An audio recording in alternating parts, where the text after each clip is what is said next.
Well, basically, a lot of the preparation work has been done already. So the purpose of today was to bring the guys back together for the first session after having arrived from the delivery from Lisbon through to Alicante.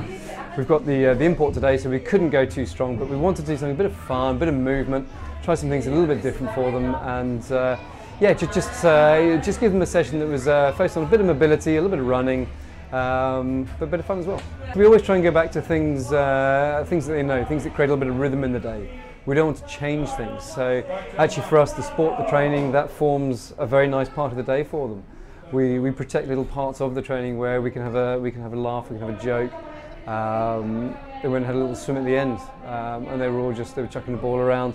And that's when you actually get some really nice free communication, where it's not too structured and people are much more able to, certainly the habits we've built, these guys are able then to speak more freely, and they know that's a time that they're actually quite spontaneous with. So it can seem a very nice, relaxed, calm atmosphere, but we are doing that, but it's actually got some really nice functions alongside. We've got the polar opposites. We've just come off the America's Cup, and now we're moving onto the Volvo. So we've gone from sort of high performance machinery to something that has to be, these guys have to be just really robust, and this is what we keep coming back to.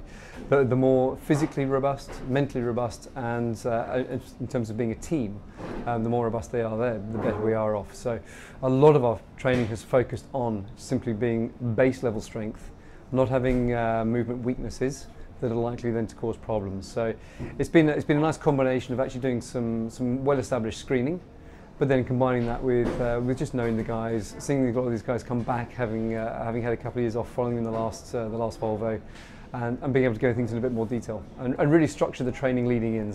These guys are always in a slightly flexed position, so you're always bending forwards simply because of the movement of the boat, and that means you tend to get very tight on the front of the body, particularly at the front of the hips.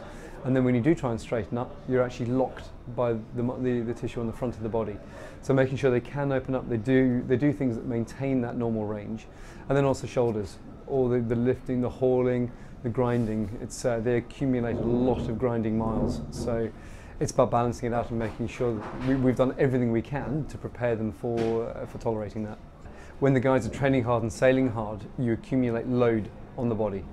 And there are times where you're not going to move perfectly. If you're hauling sails around, you're moving things around, it is tough. So we're always trying to push the limits, and with that, often you cross that line where things do become inflamed. You do have soft tissue injuries, and it's my role to try and manage the load so that we don't cross those lines, or they're prepared so they've got the most capacity to manage those.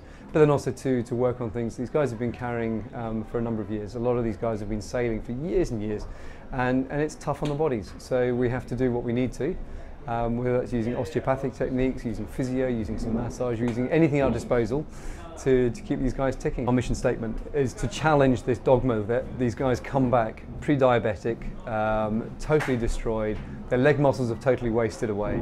We're understanding now much more how to control these things and what we can do leading into it, and actually understanding what we need to do when they're in port to actually help maintain all this.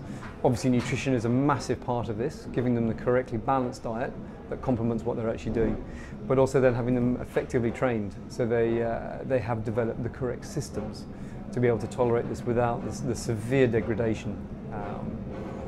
It's a learning process. I'd love to say we get it right every time, but we don't. But we never stop trying, and sometimes it's the subtle things that make the biggest difference.